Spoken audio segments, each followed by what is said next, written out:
안녕하십니까. 대한민국 여론의 모든 것, 여론의 궁금증을 팍팍 시원하게 긁어드리는 여론 고수 시간입니다. 여러분들 구독 조금 더 박차를 가해서 해주시면 좋겠습니다. 구독에 굶주려 있는 어린 두 곰, 홍영님 곰과 배종찬 곰입니다. 홍영님, 지금 일단 송영길 전 대표의 돈봉투 의혹입니다. 아직까지는.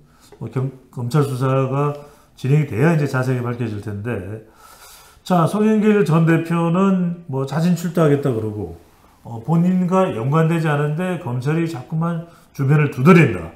평화와 먹고 사는 문제 연구소도 압수수색을 했다. 뭐 이런 지금 1년에 송영길 전 대표와 관련된 수사가 뭐 상당히 전폭적으로 전면적으로 지금 진행이 되고 있습니다. 일단은 이 송영길 전 대표와 관련된 돈봉투 리스크가 민주당 지지율에 미치는 영향, 파장은 어느 정도일까요? 아직까지는 뭐 그렇게 크진 않죠. 예. 아직까지는 크진 않은데, 뭐 왜 크지 않냐라고 저한테 물어보는 사람들이 뭐 꽤 있던데. 그러면 저도 궁금합니다.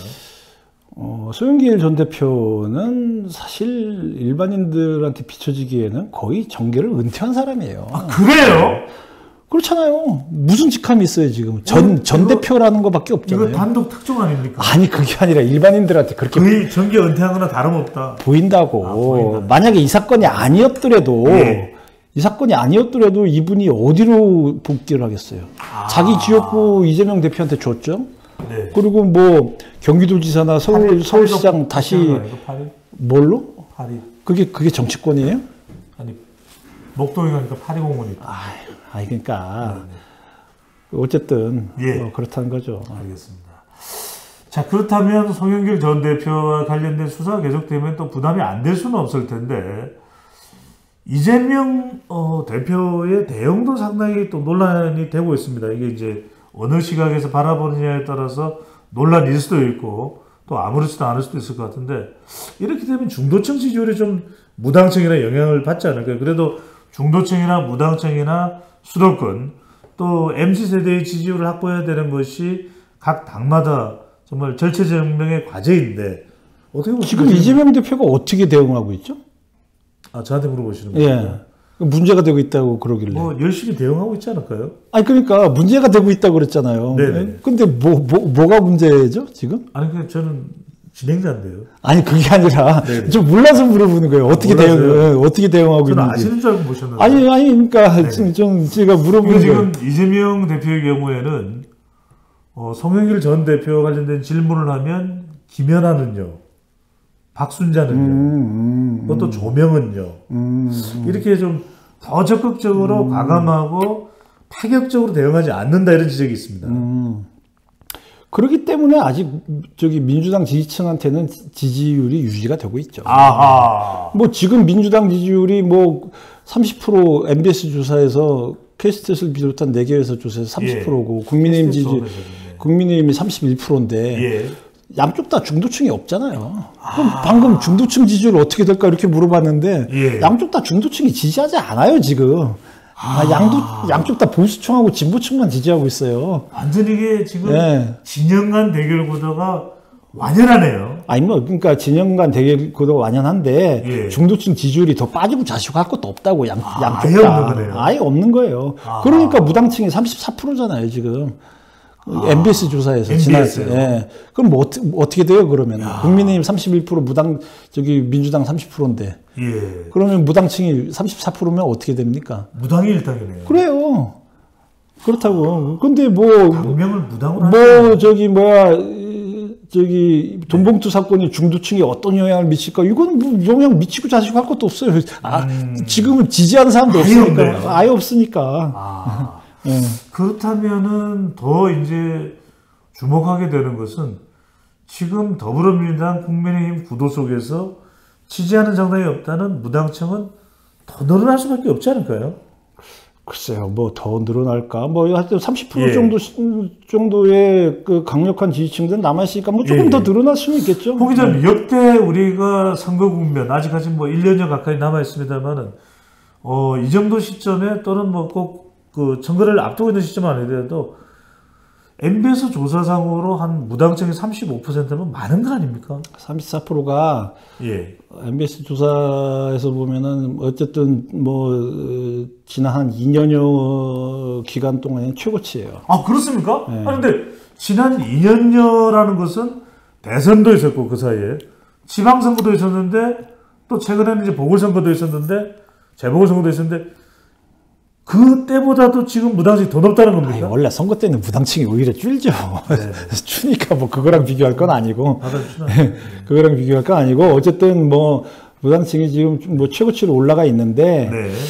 근데 이제 이게 내년 총선 때는 뭐 조금 줄긴 하겠죠. 오히려 예. 선거가 다가오면 뭐 주는 거니까. 예. 근데 이제 관심은 그러면은 이 사람들이 요즘 얘기하는 금태섭 제3지대 신당으로 바로 그 부분이 궁금했습니다. 할 수 있을지 예. 뭐 그게 이제 정가에선 관심거리겠죠. 우선은 이른바 그냥 지금 거론되고 있는 것이 금태섭 전 의원과 또 김종인 박사가 뭐 논의하거나 같이 모여서 또 모임까지도 가지고 있는 이 거론되고 있는 금태섭 신당인데 가능성과 파괴력 있을까요? 있다고 얘기하면 참 있다고 얘기하고 싶은 생각은 참 있는데 예. 뭐 여야가 양쪽 다 지금 뭐 별반 이렇게 인기도 없고 네. 뭐 양쪽 다 사실 적대적 공생관계로 근근히 먹고 사는 예. 거기 때문에 뭐 금태섭 전 의원 같은 분이 또 이제 뭐 김종인 박사하고 또 이제 손잡고 뭐 제3지대 하면은 또 뭐 나름대로 또 가능성이 있습니다라고 얘기하고 네. 싶긴 하지만 현실적으로 내지는 또 그 과거 전례를 봤을 때 거의 가능성 없다고 봐야죠. 여기서 또 궁금한 게 역시 우리가 신당 또 중도 이러면 또 생각나는 인물이 있지 않습니까? 안철수요? 네. 안철수 의원이 이전에 만들었던 그런 신당 가능성 그거하고 지금하고 좀 비교를 해보면 어떨까요? 안철수 신당과 금태섭 신당. 그 당시 안철수 신당은 저기 2016년 총선 때 누구죠? 그 저기 예. 누구랑 손잡았더라? 그때 그 박지원, 아니야. 김한길. 예, 그렇죠. 박지원, 김한길 다 김한길. 손잡았죠. 그러면서 이제 호남이 중심이 됐잖아요. 아, 호남. 호남에서 거의 뭐 지역이 있었네요. 38석 중에 34석. 전남에서 삭스를 냈죠. 4석인가? 뭐 어쨌든 그렇게 먹었으니까. 예. 제3당이라고 하면은 이제 그때랑 그 이전에 그 JP 자민련, 뭐 예. 자민련도 뭐 충청을 기반으로 했고. 아. 그러니까 이제 지역을 기반으로 안 한 제3당은 성공한 적이 한 번도 없었다. 예. 라고 하는 게 이제 그 금태섭 신당의 가능성을 그렇게 높게 안 보는 이유 중에 하나고. 예.